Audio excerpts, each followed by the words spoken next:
2 novembre 1928 à Basy chez une traumatisée de guerre. 13. Communication faite par même. Trenel et Jacques E.L. Lacan à la Société de neurologie de Paris, paru dans la revue Neurologique de Paris, 1928, T1, numéro 2. Nous présentons cette malade pour la singularité d'un trouble moteur, vraisemblablement de nature pityatique. Commotionné pendant la guerre le 22 juin 1915, par l'éclatement d'un obus qui, tombant sur la maison voisine, détruit sa maison, ayant reçu elle-même quelques blessures superficielles, la malade a constitué progressivement depuis cette époque un syndrome moteur, dont la manifestation la plus remarquable se voit actuellement pendant la marche. Le malade part en effet à reculons, marchant sur la pointe des pieds, à pas lents. D'abord puis précipité. Elle interrompt cette démarche à intervalles réguliers de quelques tours complets sur elle-même exécutés dans le sens inverse des aiguilles d'une montre, soit de droite à gauche. Nous reviendrons sur les détails de cette marche qui ne s'accompagne, disons-le dès maintenant, d'aucun signe neurologique d'organicité. L'histoire de la malade est difficile à établir du fait du verbiage intarissable et désordonné dont la malade s'efforce, semble-t-il, d'accabler le médecin dès le début de l'interrogatoire. Plainte dramatique, interprétation pathogénique, elle a eu un effondrement de tout le côté gauche dans le coccyx, etc., etc., histoire où les dates se brouillent dans le plus grand désordre. On arrive pourtant à dégager les faits suivants. Le 22 juin 1915, à Saint-Paul-sur-Mer, un obus de 380 détruit 3 maisons, dont la sienne. Quand on la dégage, elle a la jambe gauche engagée dans le plancher effondré. Elle décrit complaisamment la position extraordinairement contorsionnée où l'aurait jetée la secousse.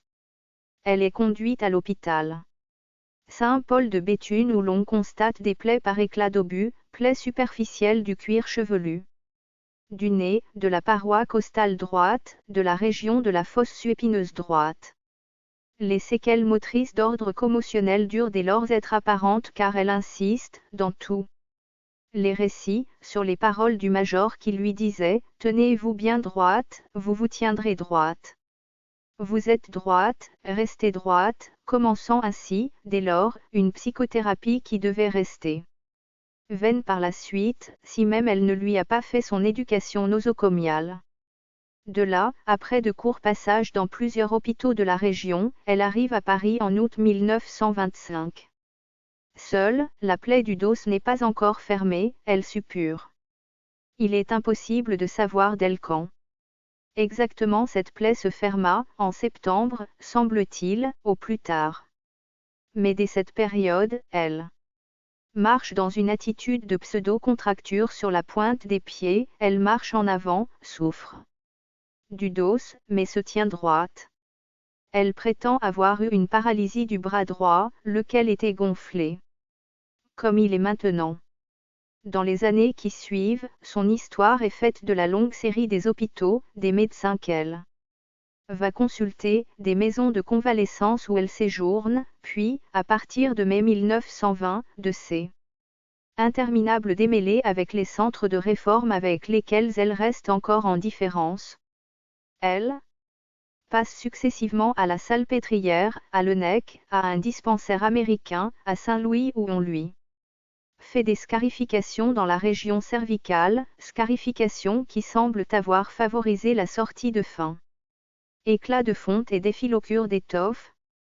Puis elle entre comme femme de chambre chez le duc de Choiseul, place que des crises d'allure nettement pityatique, l'extravagance apparente de sa démarche la force bientôt d'abandonner.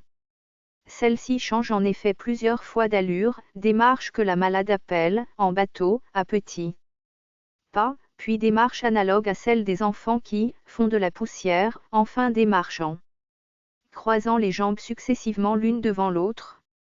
C'est alors qu'elle entre, en janvier 1923, à Laennec, d'où on l'a fait sortir plus rapidement qu'il ne lui eût convenu. C'est au moment même où on l'a contraint de quitter, contre son gré, son lit, que commence sa démarche à reculons. En 1923, Monsieur Souk la voit à la Salpêtrière. Il semble qu'alors déjà la marche à reculons se compliqua. Sur elle-même de tours d'abord partiels, puis complets. Elle est traitée par des décharges électriques. Sans aucun résultat. Monsieur l'ermite l'observa, en 1924, et cette observation qu'il a bien voulu nous communiquer nous a servi à contrôler l'histoire de la malade qui n'a pas varié dans ses grandes lignes au moins depuis ce temps. Durant toute cette période elle va consulter de nombreux médecins, attachant une extrême importance à toutes ces démarches. Bousculée une fois dans la rue par un voyou, elle en a eu un effondrement. 2 novembre 1928 à Basy chez une traumatisée de guerre. 14. Du thorax, plus tard, bousculée par un agent, elle est restée 2 jours, l'œil gauche ouvert sans pouvoir le fermer, etc. Dans le service de Monsieur l'ermite, la malade marchait à reculons, sans tourner sur elle-même, sauf le soir pour regagner son lit. Cette démarche en tournant est réapparue quand elle entre en mai 1927 à Sainte-Anne, à la suite de troubles mentaux qui se sont manifestés depuis février 1927, hallucinations auditives, ondes qui lui apportent des reproches sur l'emploi de sa vie, elle a même fait boucher ses cheminées pour empêcher ces ondes de pénétrer, on l'a rendue enceinte sans qu'elle le sache de fœtus mort, c'est un médecin qui lui envoyait ces ondes, elle a écrit au gouverneur des Invalides et menaçait de mettre le feu à sa maison. Ce délire hallucinatoire polymorphe avec hallucination de l'ouïe et de la sensibilité générale s'atténue. Durant son séjour dans notre service, symptômes moteurs. La malade pratique la marche que nous avons décrite, marche à reculons. Compliquée de tours complets sur elle-même. Ces tours sont espacés quand la malade a d'assez longues distances à parcourir. Elle les multiplie au contraire quand elle se déplace dans un étroit espace, de la chaise d'examen au lit où on l'a pris de s'étendre, par exemple. Elle déclare que cette démarche lui est indispensable pour se tenir droite et si l'on veut la convaincre de marcher en avant. Elle prend une position bizarre, la tête enfoncée entre les 2 épaules, l'épaule droite plus haute que la gauche, d'ailleurs pleure, gémit, disant que tout s'effondre dans son thorax. Elle progresse alors péniblement le pied tourné en dedans, posant son pied trop en avant, croisant ses jambes, puis dès qu'on ne la surveille plus, reprenant sa marche rapide à petits pas précipités, sur la pointe des pieds, à reculons. Si l'on insiste et que, la prenant pas les mains, on tente de la faire marcher en avant, elle se plie en 2, réalisant une attitude rappelant la camptocormie, puis se laisse aller à terre ou même s'effondrer, acte qui s'accompagne de protestations parfois très vives et de plaintes douloureuses. Une surveillante nous a affirmé l'avoir vue, se croyant seule et non observée, parcourir normalement plusieurs mètres de distance. Absence de tout symptôme de la série cérébelleuse. Il n'existe aucune saillie ni déformation de la colonne vertébrale. Aucune atrophie musculaire apparente des muscles, de la nuque, du dos, des lames, des membres supérieurs ni inférieurs. Aucune contracture ni aucune hypotonie segmentaire dans les mouvements des membres ni de la tête. La diminution de la force musculaire dans les mouvements actifs, que l'on peut constater aux membres supérieurs dans l'acte de serrer la main par exemple, est tellement excessive, accompagnée d'ailleurs de douleurs subjectives dans la région interscapulaire, qu'elle est jugée pitiatique sinon volontaire. Examen des téguments. On peut constater au niveau de l'angle externe de l'omoplate droite une cicatrice étoilée, irrégulière, grande comme une pièce de 2 fr, formant une dépression adhérente à la base de l'hémithorax droit sur la ligne axillaire, une cicatrice linéaire un peu chéloïdienne, d'une longueur de 6 cm. Au niveau de l'aile gauche et du lobule du nez, une cicatrice assez profonde. Enfin, dans la région fronto-pariétale du cuir chevelu, presque sur la ligne médiane, une cicatrice linéaire. bleuâtre, longue de 3 cm 1/2, légèrement adhérente dans la profondeur. On note enfin dans les deux régions préparotidiennes, sur le bord postérieur des masséteres, en avant. Du lobule de l'oreille, deux masses indurées, celle de droite plus petite et non adhérente à la peau sous laquelle elle roule, celle de gauche plus volumineuse et adhérente à la peau au niveau d'une petite cicatrice étoilée que la malade rapporte aux scarifications qu'on lui fit à Saint-Louis en 1921. Un dème local peut être facilement constaté à la vue et au palpé, au niveau de l'avant-bras droit qui paraît nettement augmenté de volume par rapport à celui du côté opposé. Œdème dur, le tissu sous-dermique paraît au palpé plus épais, la peau n'est pas modifiée dans la finesse, ni cyanose, ni trouble thermique. La mensuration, pratiquée au niveau du tiers supérieur de l'avant-bras, donne 28 cm de circonférence à droite, 24 à gauche. Cette dème strictement locale, qui ne s'étend ni au bras ni à la main, avait déjà été constatée par M. Souk. Sensibilité. La malade se plaint de vives douleurs subjectives dans la région cervicale postérieure et dans la région interscapulaire. Le moindre attouchement dans la région de la dernière cervicale jusqu'à la 5e dorsale provoque chez elle des cris, des protestations véhémentes et une résistance à l'examen. L'examen de la sensibilité objective, tactile et thermique, ne montre chez elle aucun trouble, si ce n'est des hypoesthésies absolument capricieuses, variant à chaque examen. Monsieur l'ermite avait noté analgésie complète de tout le tégument. La notion de position est normale. Réflexes.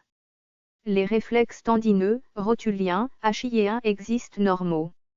Le tricipital est faible. Le styloradial et les cubitaux et radiopronateurs sont vifs. Les réflexes cutanés plantaires, normal à droite, extrêmement faibles à gauche, normaux en flexion. Les réflexes cutanés abdominaux, normaux. Les réflexes pupillaires à l'accommodation et à la distance sont normaux. Aucun trouble sensoriel. Autre. 2 novembre 1928 à Basy chez une traumatisée de guerre. 15. Examen labyrinthique. Nous en venons à l'examen labyrinthique. Monsieur Alphen a eu l'obligeance de pratiquer cet examen. Il a constaté épreuve de Beroni, au bout de 35 nystagmus classiques dont le sens varie avec la position de la tête. Épreuve rotatoire, 10 tours en vain. La malade s'effondre sans qu'on puisse la tenir, en poussant des cris. Et on ne peut la remettre sur pied. Cette hyperréflectivité ne se voit que chez les pythiatiques, ou certains centres cérébraux sans lésion. D'ailleurs, en recommençant l'épreuve, on n'a pas pu obtenir de réflexe nystagmique, 5 à 11,2 maximum au lieu de 40. Cette dissociation entre l'épreuve rotatoire et l'épreuve calorique ne s'explique pas.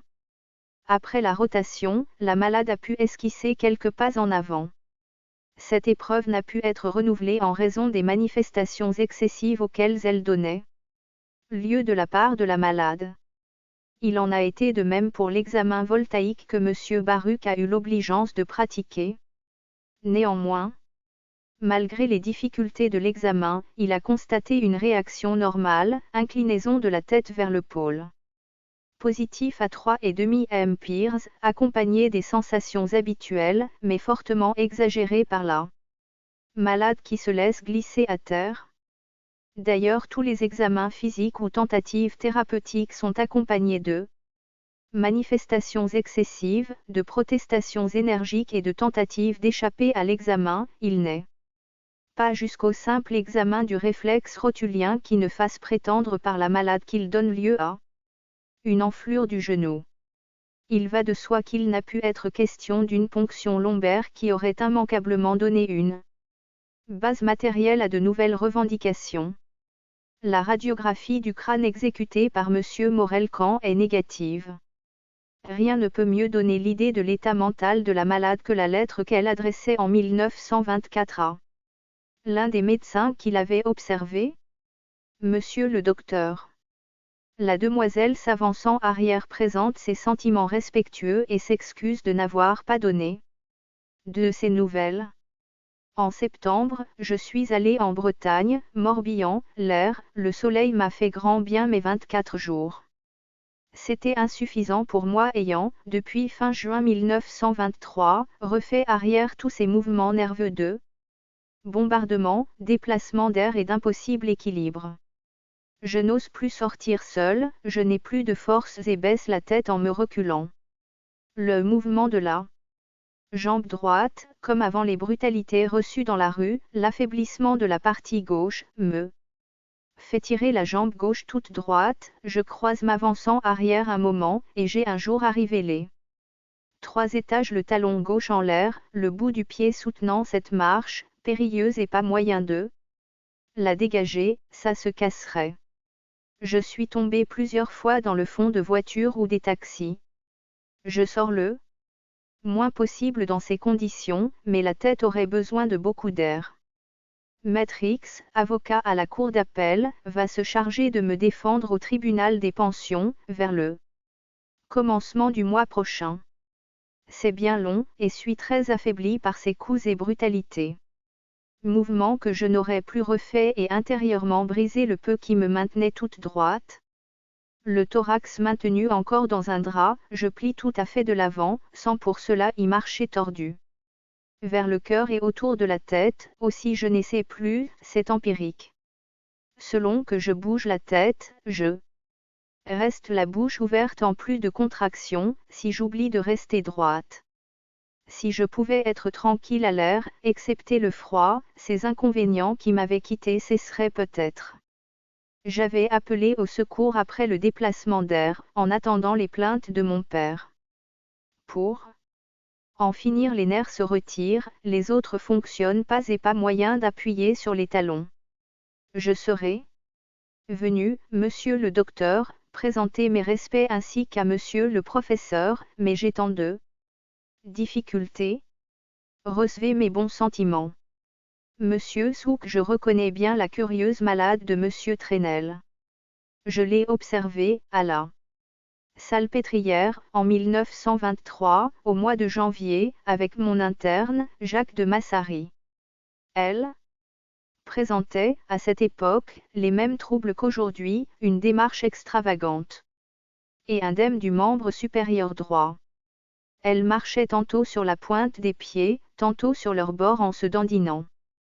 Parfois, elle allait à reculons, tournait sur elle-même, etc.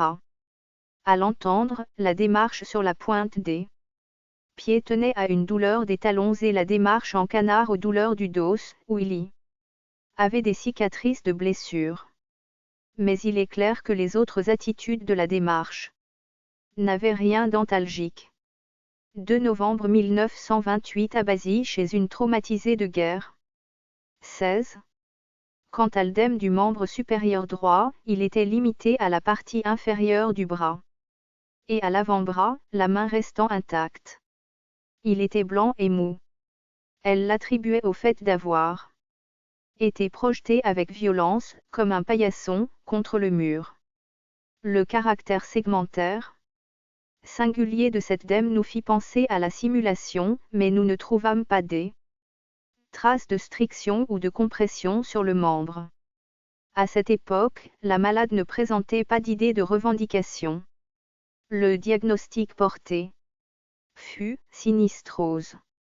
Monsieur G. roussi comme Monsieur Souk, je reconnais cette malade que j'ai longuement examinée, en 1923, dans mon service de l'hospice Paul Brousse, avec mon ami l'ermite.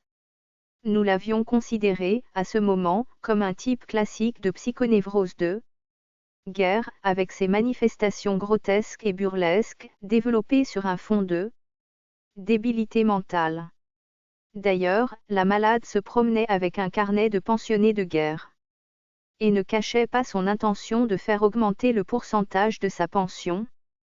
Nous avions alors proposé à la malade de l'hospitaliser en vue d'un examen prolongé d'un traitement psychothérapique, mais 48 heures après son entrée dans le service, et avant Même que le traitement fût commencé, la malade quittait l'hôpital, sans faire signer sa pancarte. C'est là un petit fait qui vient confirmer la manière de voir de même Trenel et Lacan, et qui souligne bien l'état mental particulier de cette malade semblable à ceux dont nous avons vu tant d'exemples durant la guerre.